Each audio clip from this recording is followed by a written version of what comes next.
Hey people, Fernando here with another video. Huge victory for Ukraine. Very happy for these guys. So they finally liberated Kherson, which was one of the, I think it was the main capital that was taken over by the Russian invasion. So yes, of course, long way to go still. But yes, definitely a huge victory. Now, it's just the first days and we still don't know exactly what Russians have in mind. There's a possibility of some attacks going into Kherson from the Russian side, given that they are still within range. They blew up the bridges, so they cannot be chased away further to their own borders, as they've done previously in the north. When they advanced so quickly and they were just chasing them as fast as they could with their vehicles, and they just kept retreating as fast as they could. So this is probably not going to be the case here. Nonetheless, huge victory. It is a moment they've longed to see, and the euphoria of liberation was impossible to contain. Ukrainian soldiers were given a hero's welcome as the crowd chanted for the military. The only regional capital captured by Russia in its failing invasion was back under Kiev's control. At the police headquarters, there was also joy, with the blue and yellow of the national flag flying proudly once again. And the speed of Ukraine's advance on the southern front has been staggeringly fast. Yeah. The Russians were here, and then they were gone. Endless trenches simply abandoned. In this village, selfies with soldiers ended 9 frightening months of occupation. For these women, like everyone else here, it is an emotional time. Отлично, отлично, саме лучше. Наші мальчики, це все. Це все для нас. Ми їх зустрічали і ждали 8 місяців. Страшно, дуже страшно. And as people adjust to their new freedom, there is an outpouring of national pride. Yuri tells me. Yeah, notice how, it's mostly like older women, because the men were either fighting or they were, younger people in general move away from an area that's about to be invaded. So younger women, especially younger women, you definitely don't want to be there when the Russians invade, get drunk and start raping, pillaging and doing what they're best known for. So it's usually this. It's usually older women and older men that just stick around. You're not of an age of starting elsewhere, finding a job. You're scared of anything that's new, so you just stick and let it be whatever it will be. So that's why you see mostly these older people that usually end up being the ones most exposed. And as people adjust to their new freedom, there is an outpouring of national pride. Yuri tells me he can't believe the Russians have left. Ніколи не знаєш, що у них на думці. Бували різні, бували такі дуже сильно агресивні. Навіть люди боялись. Yeah, that's the unpredictable nature of having people, especially when it's such a disorganized military force. There's no a strong command and there's no order among themselves. So if a bunch of them just decide to just kidnap a woman and rape her, they will do that. They all get completely drunk. Many of the vehicles they blew up, they were just stealing loot. They were full of loot. There was one truck they were seeing in another clip. It was just full of washing machines and stuff like that, and refrigerators. They just steal and pillage like a bunch of thugs, which, yeah, it's basically what they are. But when you have such a disorganized military force with not a clear command and very much everyone to themselves, especially as they retreat, they do anything. And the people that suffer them for 9 months, man. Виходить на вулиці. But these areas are still far from safe. Yeah. Soldiers here say they've already removed more than 300 mines around the village. This is where the Russians were. They've left an enormous amount of ammunition. Yeah, there's a bunch of stuff. Crate after crate. Just dumped. They left here about... You have to check. Any one of these could be booby-trapped to blow up the entire thing. You could rig these so as to have all of this blow up as soon as you open a box or a crate.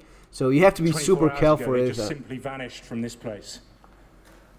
But you can see all the bombs down here.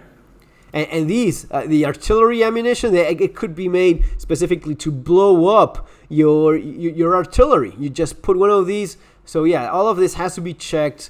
That they've left. It's been taken over now by Ukrainian soldiers. You just spike one of these with explosive, and it just blows up valuable equipment.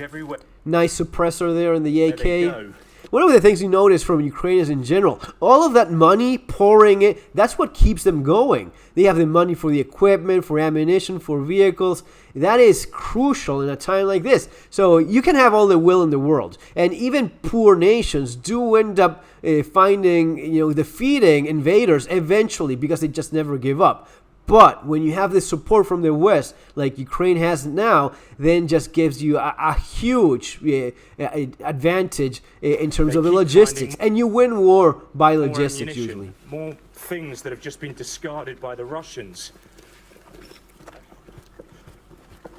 In this bunker, Sergei shows me rows of mortars. He says the Russians had no choice but to leave in a hurry, and it won't be long before the rest of the country is liberated.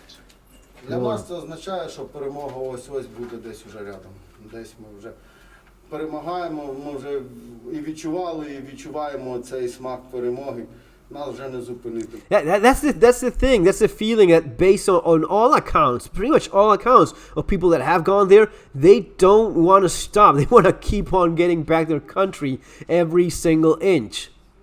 So when you see some of these people say, oh, now it's the time to negotiate. Now is the time to negotiate? Now that you have them running, that you have them fleeing, now is the time you're going to be giving up on your tactical advantage when you're defeating them, when you're kicking them. Yes, a long way to go still. But this is not the moment to end up any kind of beneficial agreement. I mean, first of all, Russia has never held to any kind of agreement ever with anyone. I mean, if they did, this would not have happened in the first place. When Ukraine gave up their nuclear weapons, both the United States and Russia both agree not only to respect the territorial integrity of Ukraine and their borders, but they also committed to defend those borders and that territory.